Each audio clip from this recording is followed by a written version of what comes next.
ये स्विफ्ट का एसी हम कर रहे हैं। अच्छा सर। ये स्विफ्ट में इंजेक्टर सेक्शन कर रहे हैं। अच्छा सर। ये इंजेक्टर सेक्शन होता है, ये इंजेक्टर सेक्शन कर रहे हैं। अच्छा, तो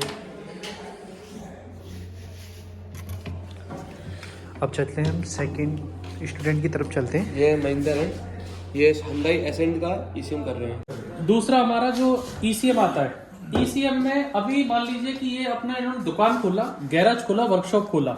अभी इनके पास इतना जगह नहीं है कि गैराज लिया है या गैराज खड़ा कर ले, तो इनके पास क्या करा, किसी मिस्त्री ने ECM ला के दिया कि ये ECM में ये फॉल्ट है।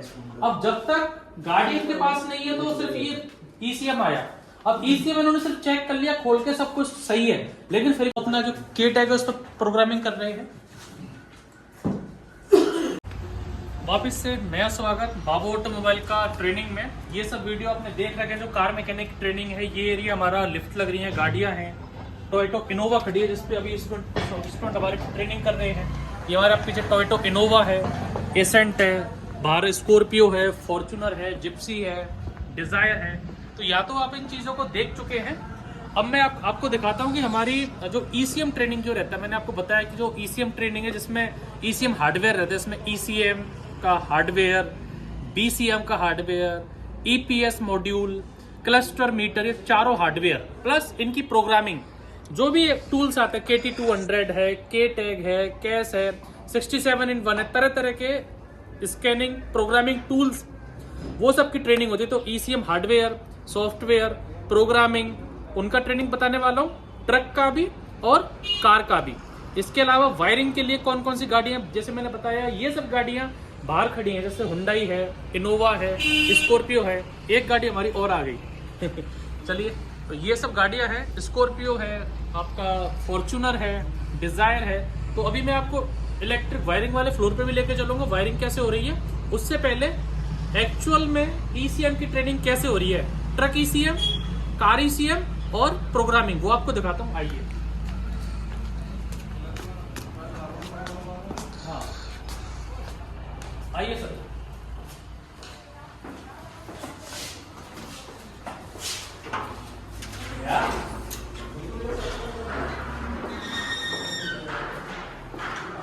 ये जो आपने ऑलरेडी, इनको मैं अभी आपको दिखा दूंगा यहाँ पर कैसे ट्रेनिंग करते हैं। उससे पहले यहाँ पर आते हैं।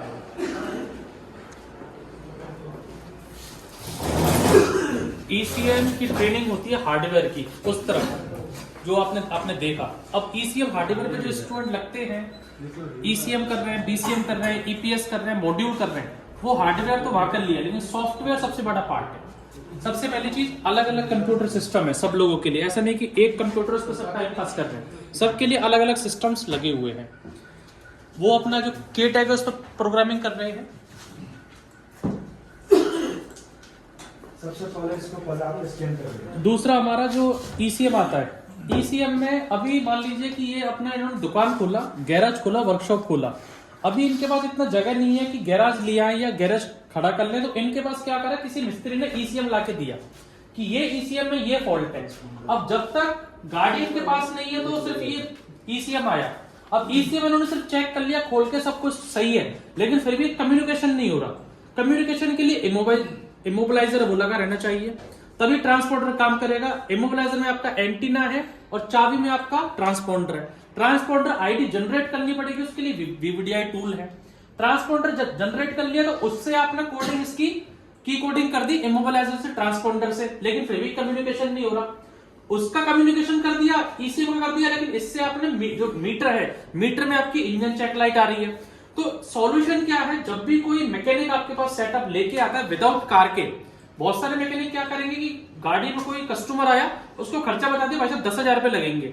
अब आपके पास उसने गाड़ी नहीं लाया ना, उसने कस्टमर से मिलाया, आपको क्या लाके बोला कि मेरे को तो 2,000 रुपए का काम आया, आप कर सकते हो क्या।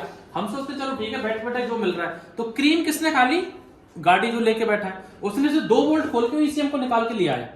लेकिन जब इनके पास में कोई गाड़ी आती है तो प्रॉपर समझने के लिए कैन बॉक्स आता है, और ये अलग अलग आते हैं, आप खुद से भी इसको बना सकते हैं, कोई महंगी चीज नहीं है।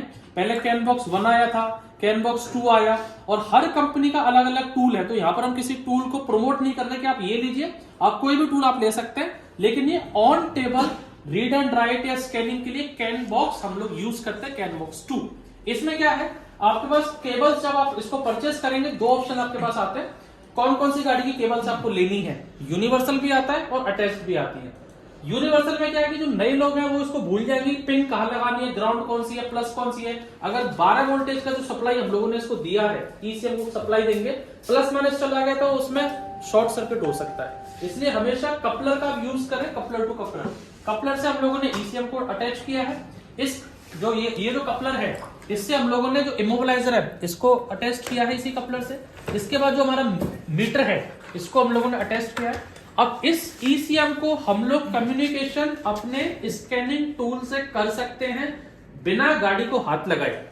अगर कोई कस्टमर आपको बोलता है मेरी गाड़ी में क्या पता उसकी वायरिंग फॉल्ट हो, लेकिन मैं वायरिंग का पैसा नहीं देना चाहता हूं। अगर आपने उसकी गाड़ी को ले लिया, ईसीएम आपने सही कर दिया, लेकिन उसका वायरिंग फॉल्ट तो आपके सिर पे चढ़ जाएगा कि मेरी गाड़ी में तो वायरिंग का फॉल्ट आपने डाला है। इससे बेटर क्या है कि भैया आपको क्या सही करवाना है, ईसीएम, तो उसका ईसीएम से रिलेटेड सामान आप खोल लीजिए या मंगवा लीजिए। आप ईसीएम को चेक करके उसको स्कैनर पर चेक करके रिपोर्ट फाइल निकाल के दे दो कि आप जो स्कैनर लाए थे वो पहले खराब था, अब स्कैनर आपका चालू है, तो आप अपने घर पे ऑफिस में बैठ के कैन बॉक्स की मदद से चालू करके, अगर इसमें कुछ फॉल्ट भी था इसको रिपेयर करके उसको आप दे सकते हैं। या जो मैकेनिक आया उसको आप रिपेयर करके भाई यहाँ पर जो चेक करना है यहाँ पर करो, हमारे सामने करो, जो भी प्रॉब्लम थी वो यहाँ पर आ जाएगी। गाड़ी में कुछ फॉल्ट होगा तो उसको करना है। अगर गाड़ी का फॉल्ट भी आपसे रिपेयर करना चाहता है तो उसके पैसे अलग लगते हैं, सेंसर के, चाहे वायरिंग के, चाहे टेस्टिंग के, चाहे ट्रेसिंग के। तो इसलिए ये टूल ऑन टेबल हम लोग इनको करवा रहे हैं। हार्डवेयर इन्होंने रिपेयर करना सीख लिया है, चाहे वो ईसीएम हो, चाहे वो मीटर हो, चाहे ईपीएस हो। और 100% कोई कभी नहीं सीखता, हजारों वीडियो में बोलता हूं ना, ये 100% सीखे हैं और ना 100% हम सिखा सकते हैं। दुनिया में बहुत सारे ट्रेनिंग सेंटर जो 100% आपको सिखा सकते हैं, बड़ी बड़ी बातें कर सकते हैं, लेकिन प्रैक्टिकल ये है कि 100% अगर कोई सीखता तो मैं आईएएस होता, आईपीएस होता, हम सबके 100 में से 100 नंबर आते, हर कोई कंपटीशन को पास कर लेता। जो बताने वाला होता है अध्यापक है, क्लास में 10 में 12th में वो बोर्ड पे हर क्वेश्चन का आंसर करवाता है, लेकिन किसी के 40% आते हैं, किसी के 60% आता है, किसी का 80% है। तो सबकी ब्रेन की क्षमता अलग है। इसलिए आप इस चीज को हमारे पास आए, स्पेशली दिमाग से बाहर निकाल देना कि 100% में सीख जाऊंगा, नहीं सीखोगे। ये ट्रेनिंग सेंटर एक रास्ता होते हैं कि आपको किस वे पे चलना है, कैसे चलना है। अभी इन्होंने जो सोल्डरिंग डिसोल्डरिंग करना सीखा है, उसमें अगर ये 2 महीने में करते हैं, लोगों को 2-2 साल लग जाते हैं। हाथ जब तक आपका कांपता ही रहेगा ऐसे, जब तक आप प्रैक्टिस नहीं करोगे। तो एक हम लोग इनको प्रोसेस बताते हैं कि ये प्रोसेस से आपको चलना है, ऐसे काम करना है, ऐसी चीजें हैं। जो भी चीज है, जो 10 तरीके की जो ट्रेनिंग होती है कि वायरिंग का पैसा अलग है, इसका पैसा अलग है, इसका पैसा अलग, उस चीज से हम लोग मुक्ति देते हैं आपको।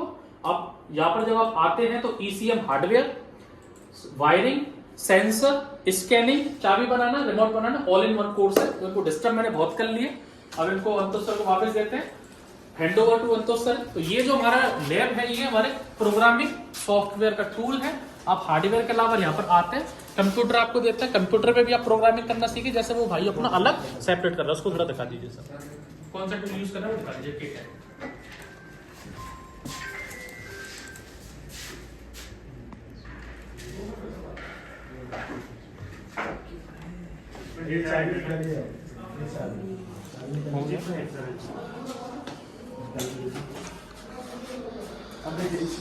से हम जानेंगे कौन सा स्टूडेंट किस गाड़ी पर ईसीएम कर रहा है, तो सर से जानेंगे। सर बताओगे? ये हमारे स्टूडेंट है मंजीत, ये स्विफ्ट का ईसीएम कर रहे हैं। अच्छा सर। ये स्विफ्ट में इंजेक्टर सेक्शन कर रहे हैं। अच्छा सर। ये इंजेक्टर सेक्शन होता है, ये इंजेक्टर सेक्शन कर रहे हैं। अच्छा, तो अब चलते हैं हम सेकंड स्टूडेंट की तरफ चलते हैं। ये महिंद्रा है, ये Hyundai एसेंट का ईसीएम कर रहे हैं। इनकी ट्रेसिंग चल रही है। अच्छा, ट्रेसिंग चल रही है सर। ये सर लगे हुए, और इन सर से भी जानेंगे अभी। ये सुनील जी हैं, ये क्लस्टरोमीटर कर रहे हैं। अच्छा, क्लस्टरोमीटर ट्रेस कर रहे हैं। तो सर समझ में आ रहा है आपको सर? जी सर, बिल्कुल आ रहा है। अच्छा, तो सर ने बताया अभी, और ये भी हमारे स्टूडेंट हैं, तो इनके बारे में थोड़ा भी जान लेते हैं। तो सर इनके बारे में बताएंगे, ये कौन सी गाड़ी निकेश है, ये स्विफ्ट गाड़ी का मैग्नेट मरेली का ईसीएम कर रहे हैं। अच्छा, इनकी ट्रेसिंग चल रही है अभी। इनकी ट्रेसिंग चल रही है। तो सर ने अभी बताया कि स्टूडेंटों को अलग अलग गाड़ी का ईसीएम दे दिया गया है और वो अपनी ट्रेनिंग कर रहे हैं। तो सर भी हमारी अच्छी तरह से थ्योरी करा रहे हैं। आपने हमारी लैब देखी, अंदर इंस्ट्रूमेंट लगे हुए हैं, ECU हार्डवेयर वाले, वो मैंने दिखाया आपको, वो मैंने दिखाया अंदर लगे हुए हैं। फिर मैंने प्रोग्रामिंग वाले दिखाए, ये हमारा इलेक्ट्रिक व्हीकल का चार्जिंग स्टेशन है दिखाया। अब वायरिंग, सेंसर, स्कैनिंग कहाँ करेंगे वो और आपको दिखाता हूँ, आइए।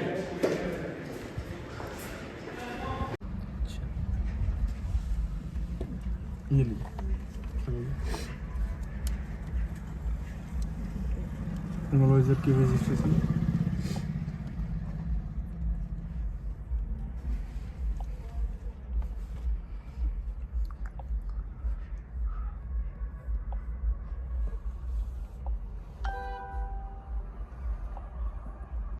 आ रही है ना, तो यहाँ पे हम चेक कर सकते हैं कि इस पर नेगेटिव है। ऐसे पिन डाल के चेक कर सकते हैं। हाँ चेक खराब तो नहीं होगा? नहीं, ये बॉल पिन डाल के चेक कर सकते हैं। यहाँ पे रखिए आप नेगेटिव वाली, अब देखिए लाइट जल रही है, यानी ये क्या है, नेगेटिव।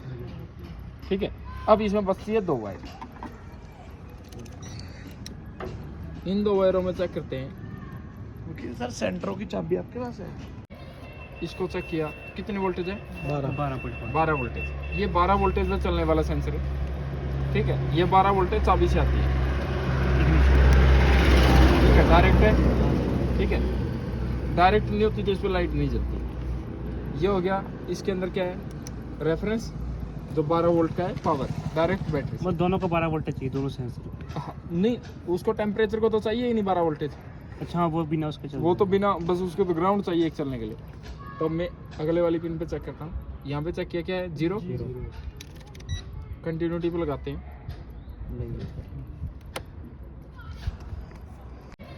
इसको चेक किया, कितनी वोल्टेज है, 12 वोल्टेज। ये 12 वोल्टेज में चलने वाला सेंसर है। ठीक है, ये 12 वोल्टेज चाबी से आती है। ठीक है, डायरेक्ट है। ठीक है, डायरेक्ट नहीं होती तो इस पर लाइट नहीं जलती। ये हो गया, इसके अंदर क्या है, रेफरेंस जो 12 वोल्ट का है, पावर डायरेक्ट बैटरी। वो दोनों को 12 वोल्ट चाहिए, दोनों सेंसर। हाँ, नहीं, उसको टेम्परेचर को तो चाहिए ही नहीं 12 वोल्टेज। अच्छा, वो बिना उसके चल, वो तो बिना, बस उसको तो ग्राउंड चाहिए एक चलने के लिए। तो मैं अगले वाली पिन पे चेक करता हूँ। यहाँ पे चेक किया, क्या है, 0। कंटिन्यूटी पे लगाते हैं।